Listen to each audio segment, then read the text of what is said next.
Že leta hodim kampirati svojo družino na jug Dalmacije in zato seveda potrebujem avto s kljuko, ker vlečem malo prikolico, jasno.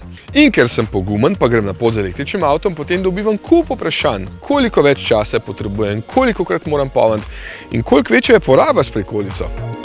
Na večino vprašanj sem že odgovoril in v praksi sama pot ni bistveno daljša. Polnim dvakrat, vse skupaj traja dobro uro dlje kot bi z običajnim avtom, če seveda vse polnilnice delujejo, ker to je lahko tudi problem pri električnem avtu. Porabe pa res še nikoli nisem primerjal.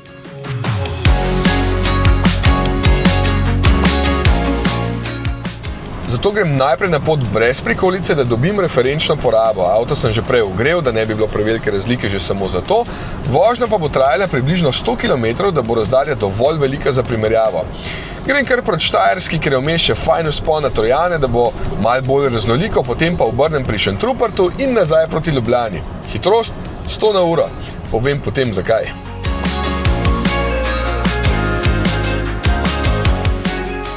Evo, cilj, povprečna poraba pri današnjih zelo prijetnih pomladnih temperaturah, ko se električni avto najbolje počuti, je 15,2 kWh na 100 km. Zdaj pa še moja hiška, šotorska prikolica, ki tehta z mojo opremo dobrih 300 kg, lahko bi pa največ 500, če bi jo slučajno obremenil še z dodatnim tovorom. Nič, pripnemo, preverimo, če vse deluje in akcija.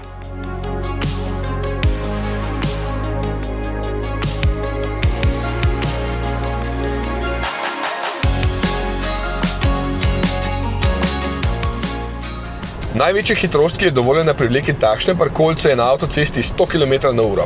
Ja, zato sem se prej vozil tako počas, ne ker bi šparil.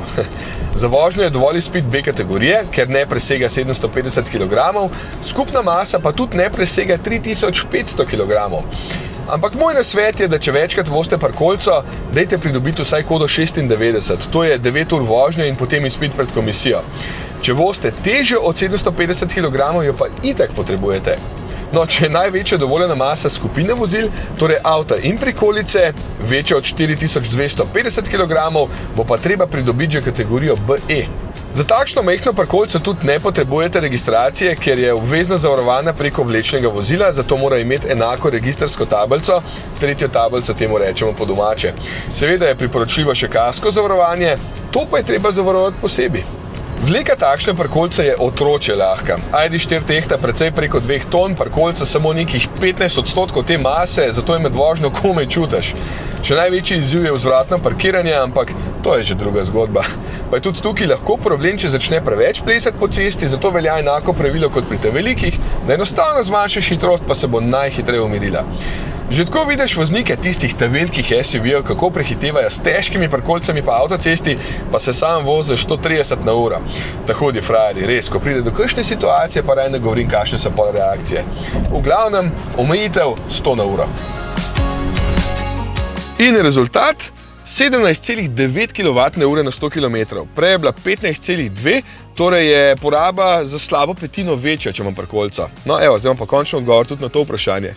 To seveda velja za takšno majhno parkolco, pri večji bi bila pa poraba seveda tudi bistveno večja. Imam pa še en zanimiv podatek za vožnjo brez prikolice, da je naša povprečna poraba z ID4 po skoraj 30 000 km 19,4 kWh na 100 km. Ja, skoraj za četrtino je večja, ker se po avtocesti pač vozimo 130, ne pa 100, a ne? Samo dvomim, da se boste zdaj vsi peljali počasneje, da bi toliko prišparali. In to velja za vse avte, ne samo za električne.